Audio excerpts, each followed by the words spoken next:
Voici ce que la Bible dit dans Romains 12, à partir du verset 1, le verset 1 et le verset 2.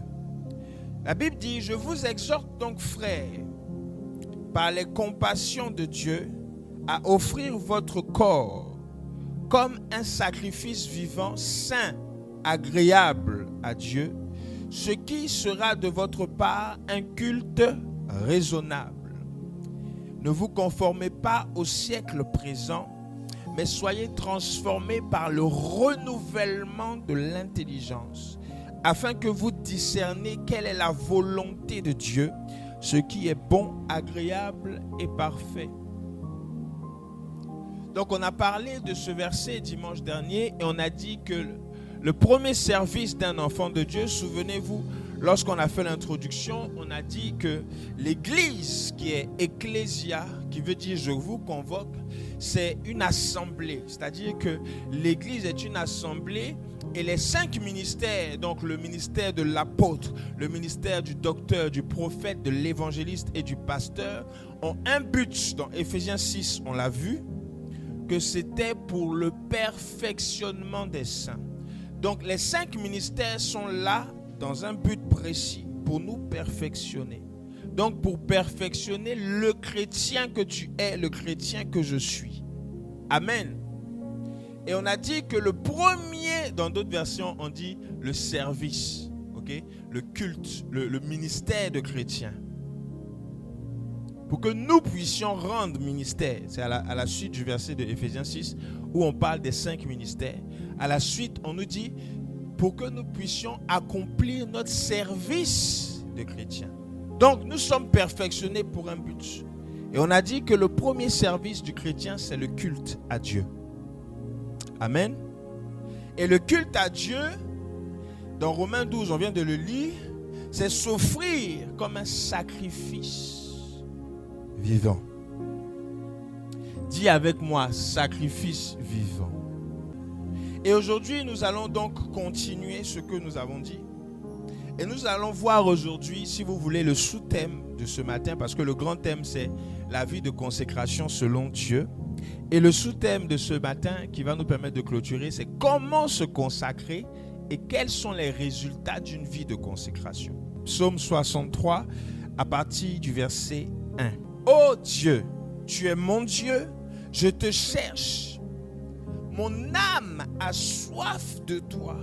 Mon corps soupire après toi. Dans une terre aride, desséchée, sans eau. Ainsi je te contemple dans le sanctuaire pour voir ta puissance et ta gloire. Amen. Ô Dieu, tu es mon Dieu. Je te cherche. Mon âme a soif. Regardez comment est-ce que David décrit sa façon de chercher Dieu. Il dit, ô Dieu, je te cherche. Mon âme a soif de toi. Donc David part de la dimension de l'âme. Ensuite, il dit, mon corps soupire après toi, dans une terre aride, desséchée, sans eau. Ainsi, je te contemple dans le sanctuaire pour voir ta puissance et ta gloire. Alléluia. Donc David explique ici que sa vie de consécration est basée sur la recherche de Dieu, mais à plusieurs niveaux. Et c'est ces niveaux-là que nous allons voir ce matin. Nous allons prendre un deuxième verset et ensuite je vais rentrer dans la prédication. Jean 15, versets 4 à 5. Pour toi qui nous prends en marche, nous sommes en train de parler de la vie de consécration selon Dieu depuis 2 dimanches. Comme je le disais tout à l'heure, Jean, le chapitre 15, à partir du verset 4 à 5. Je vais lire. Jean 15, verset 4 à 5. Demeurez en moi et je demeurerai en vous. Jésus dit, demeurez en moi et je vais demeurer en vous. Comme le serment ne peut de lui-même porter du fruit s'il ne demeure attaché au cep. Ainsi, vous ne le pouvez pas non plus si vous ne demeurez en moi. Je suis le cep, vous êtes les sarments. Celui qui demeure en moi et en qui je demeure porte beaucoup de fruits. Car sans moi, vous ne pouvez rien faire. Sans moi, vous ne pouvez rien faire. Sans Jésus, c'est pour ça que j'ai dit, sans Jésus, tu es rien. Vous savez, notre vie de consécration est basée sur notre capacité à chercher Dieu, dans les bons comme dans les mauvais moments. Vous ne pouvez pas chercher Dieu uniquement lorsque ça ne va pas. Et puis quand ça va, vous arrêtez de chercher Dieu. Non. Que ça va ou que ça ne va pas, je continue à chercher Dieu. Amen. Que ça aille ou que ça ne va pas, je continue à chercher Dieu. Et ma vie chrétienne ne doit pas être basée sur quelqu'un. C'est-à-dire que je vis ma vie chrétienne en fonction d'une église. La consécration dont je vous parle ici, c'est vrai, l'église est importante, puisque l'église t'aide à être perfectionné. Mais ce que j'aimerais te dire, c'est que ta vie de consécration, elle est individuelle. La vie de consécration dont je parle ici n'est pas une vie de consécration collective. C'est une vie de consécration individuelle. Toi et puis Dieu. Lorsque David parle, il dit « Oh Dieu, je te cherche ». Il parle et il explique que c'est lui qui cherche Dieu. David ne dit pas « nous te cherchons ». David dit « oh Dieu, je te cherche ». Donc tu dois chercher Dieu. Et cette vie de consécration que nous menons doit être basée sur notre soif. La soif que tu as de Dieu.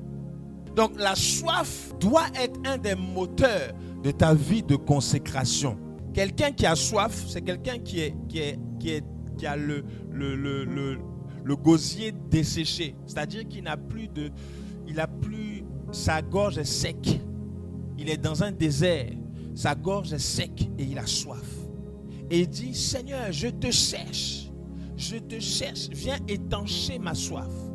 Et notre soif doit être basée, notre consécration doit être basée sur notre soif, notre capacité à chercher Dieu dans les bons comme dans les mauvais. Je le répète, ce n'est pas parce que tout va bien que tu dois t'arrêter de chercher Dieu. Ce n'est pas parce que je vis une vie correcte, tranquille, comme de rien n'est, que je dois arrêter de chercher Dieu. Non, les amis, non et non. Ce n'est pas comme ça que tu vivras une vie de consécration selon Dieu.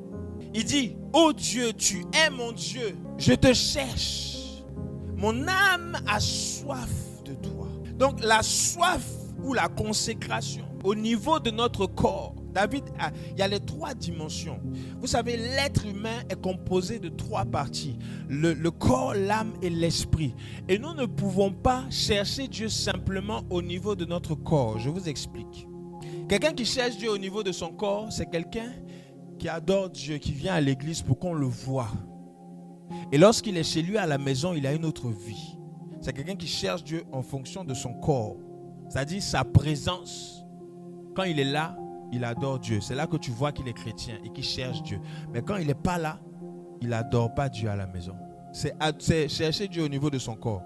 Et notre consécration ne doit pas être basée simplement sur la consécration du corps.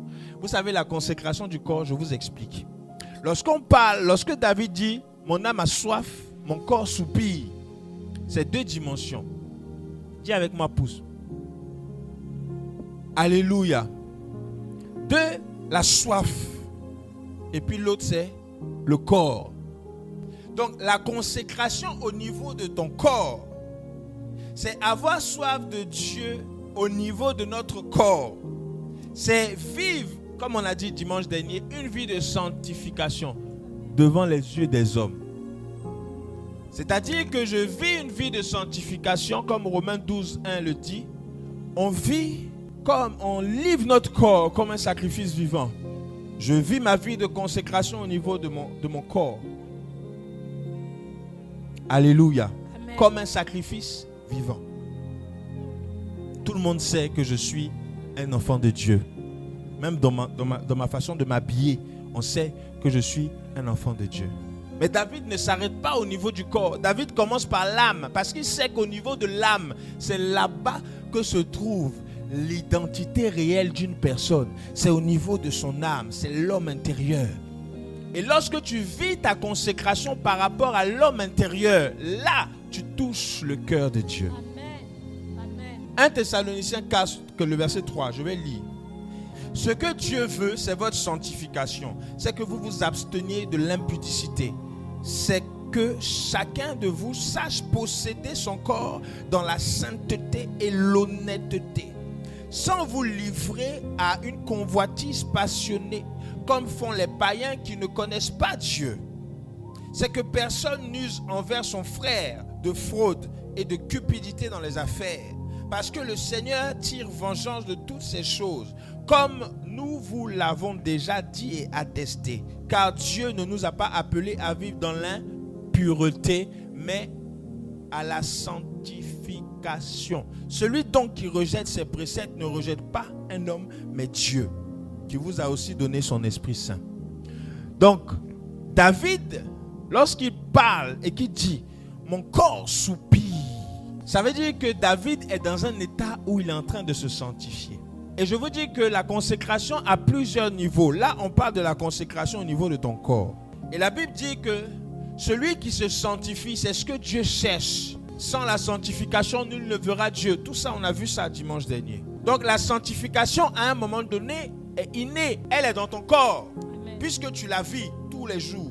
Et tu sais que tu dois te sanctifier. Quelqu'un qui ne se sanctifie pas ne peut pas chasser un démon. Quelqu'un qui vit dans le péché ne peut pas chasser un démon. Or, la Bible dit, en mon nom, vous chasserez les démons. Donc, tu ne peux pas vivre une vie de consécration et refuser la sanctification. Ce n'est pas compatible. D'ailleurs, la Bible dit dans Corinthiens que nous sommes le temple de Dieu. 1 Corinthiens 6, verset 19 à 20. Je vais lire. 1 Corinthiens 6, verset 19 à 20.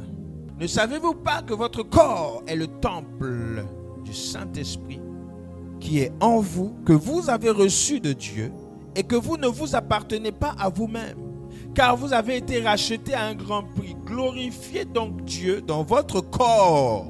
Glorifiez donc Dieu dans votre corps et dans votre esprit qui appartiennent à Dieu. Amen.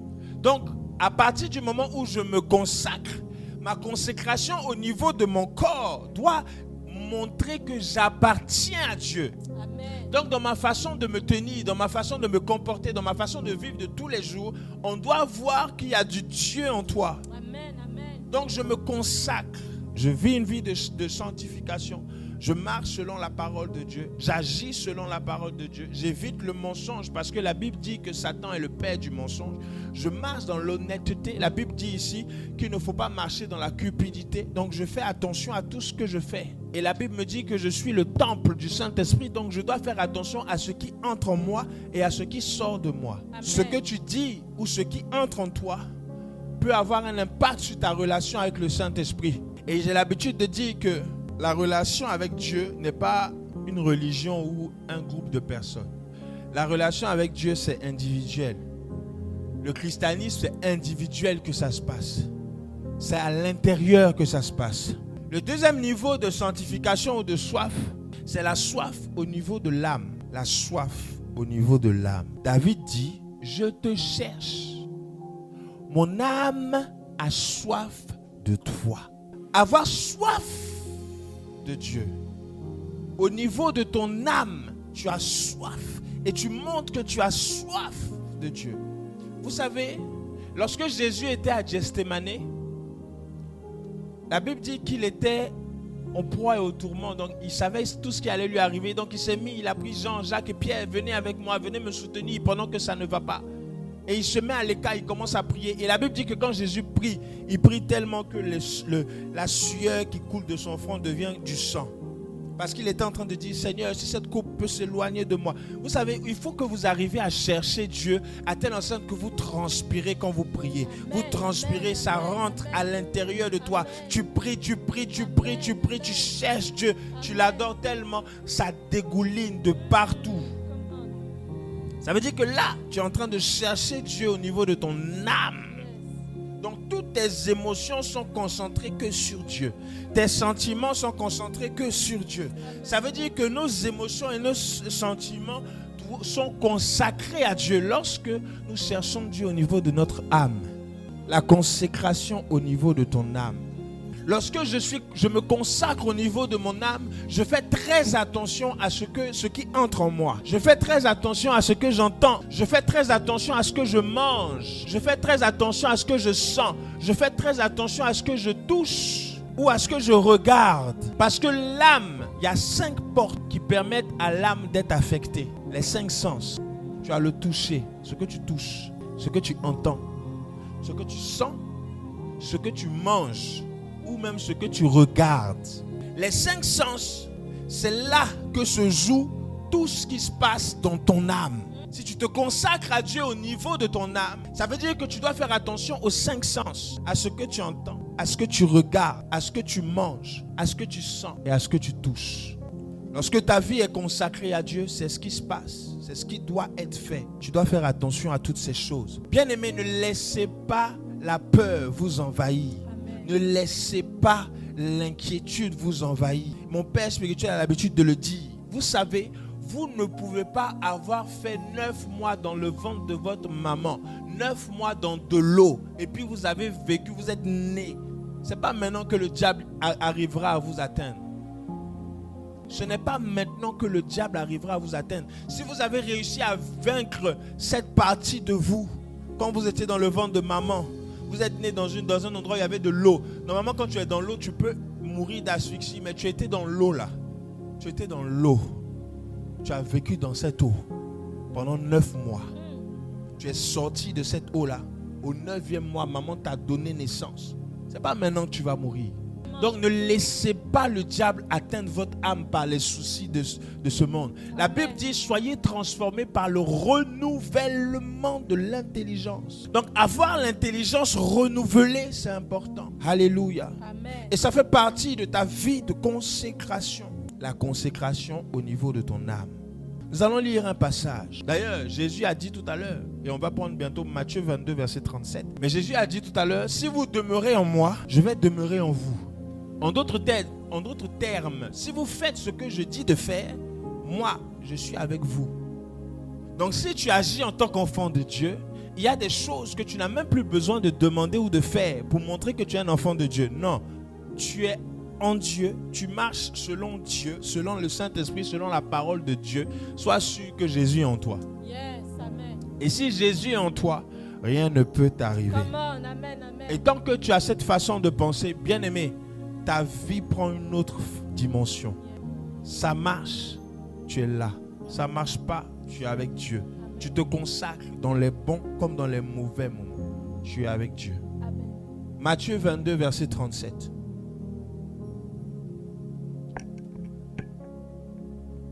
Matthieu 22, le verset 37.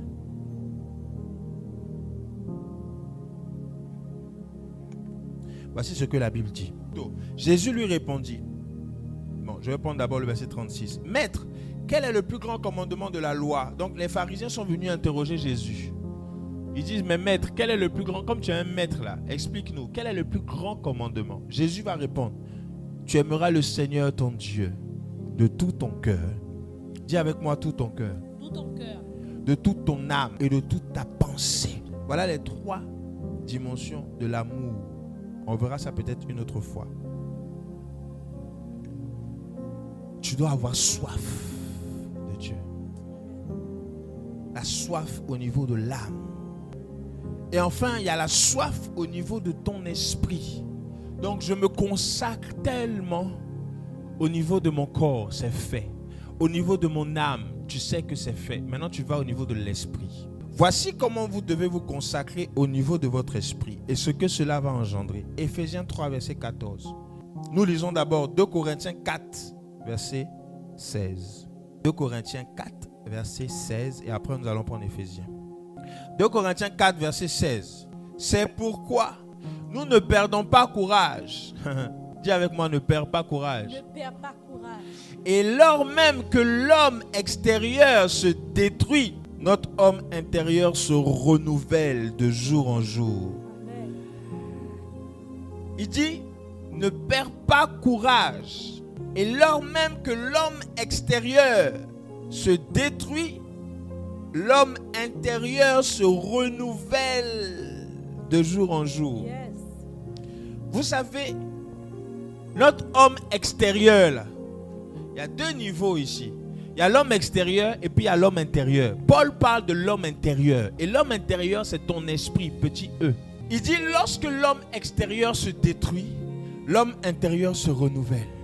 Plus tu détruis l'homme extérieur, plus ton intérieur est renouvelé. Ça veut dire quoi? Plus je passe du temps dans la présence de Dieu à jeûner, même si mon corps refuse, je le force à le faire, ça veut dire que je suis en train de détruire l'homme extérieur. Et l'homme intérieur est en train de se renouveler.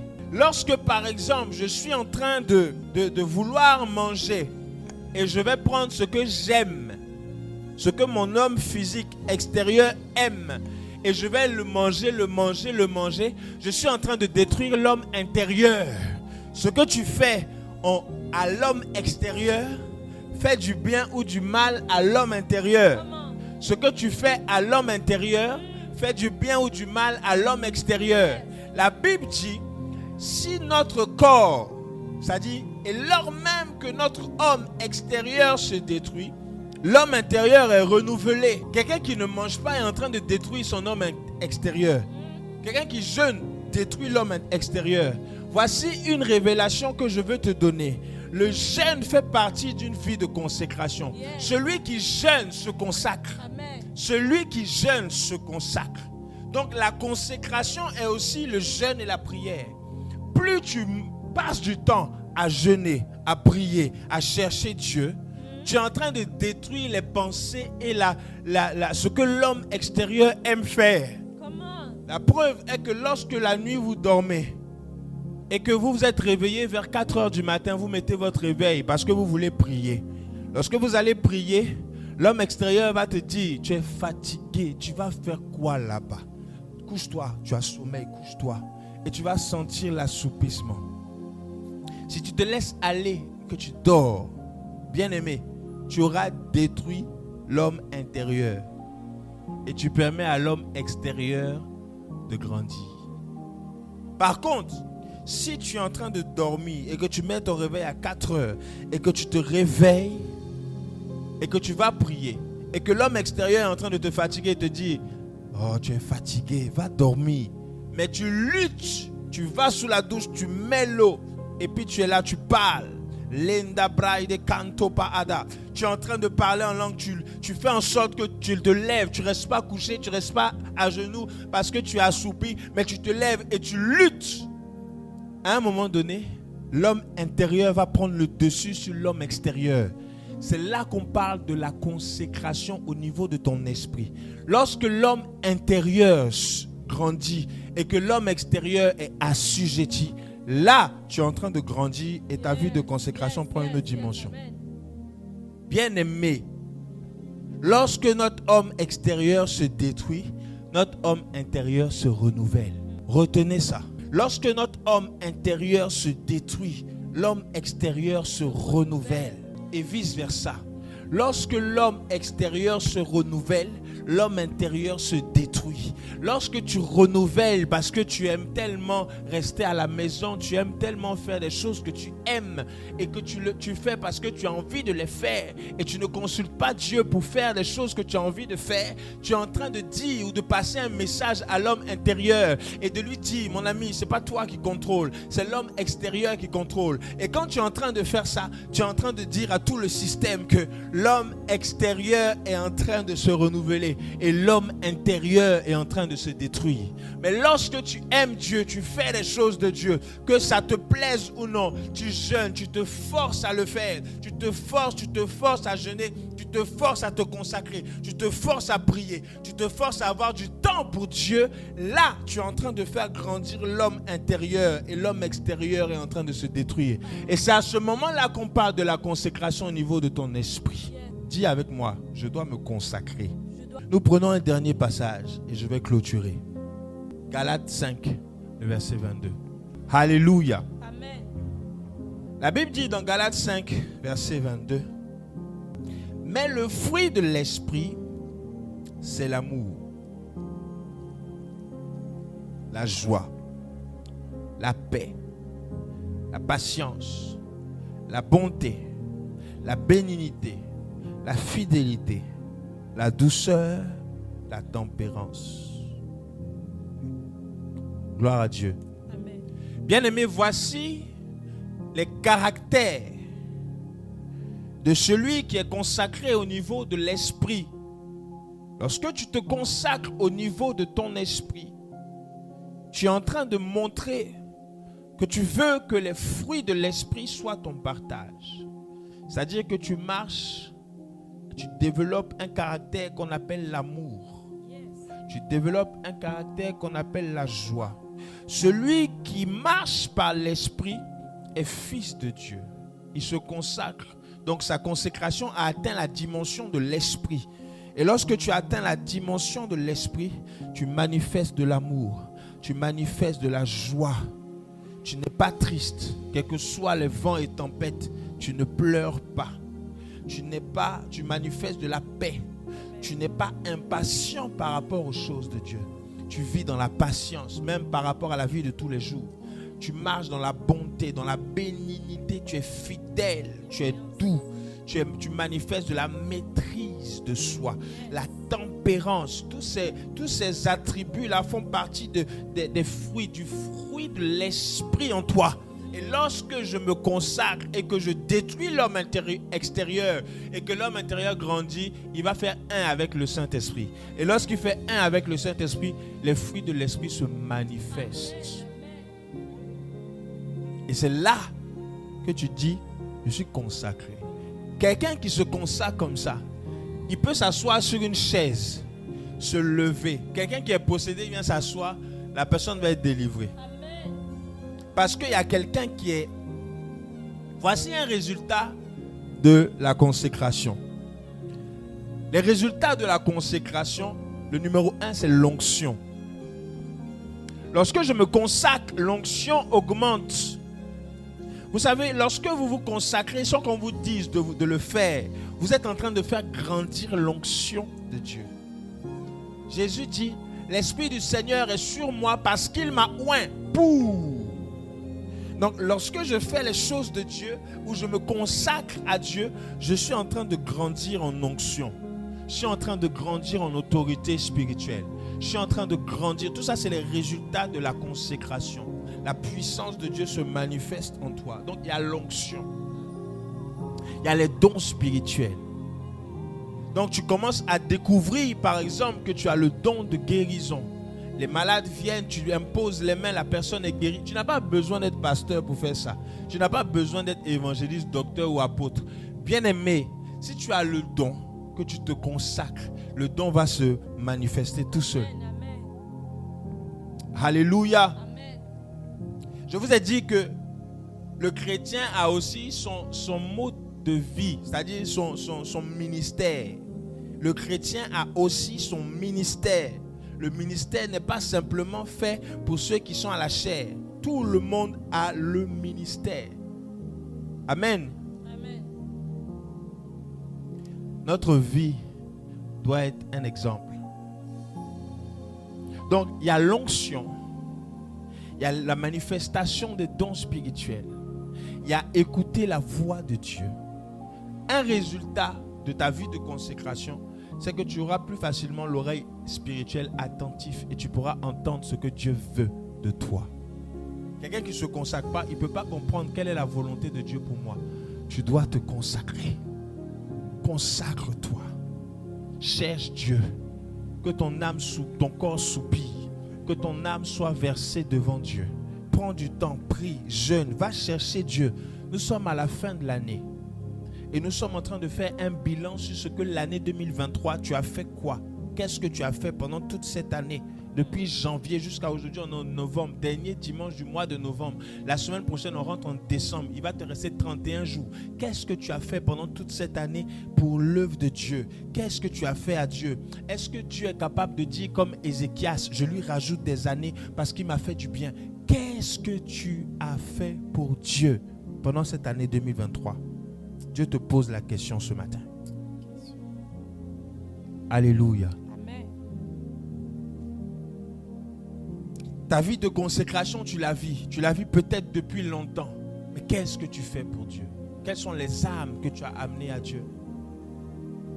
Je te parle et je parle à quelqu'un qui me suit peut-être en différé. Je vais te dire, ta vie dépend de beaucoup de personnes. C'est-à-dire, il y a beaucoup de personnes derrière toi qui te regardent parce que tu es un leader. Et ta manière de vivre influence la vie de beaucoup, de plusieurs derrière toi. Et si tu continues à vivre mal, tu vas manquer le but. Tu vas manquer le but pour lequel Dieu t'a mis, t'a positionné là. Vis selon Dieu. Consacre-toi, nuit et jour. David n'a pas arrêté de chercher Dieu. David cherchait Dieu jusqu'à sa mort. Il a cherché Dieu.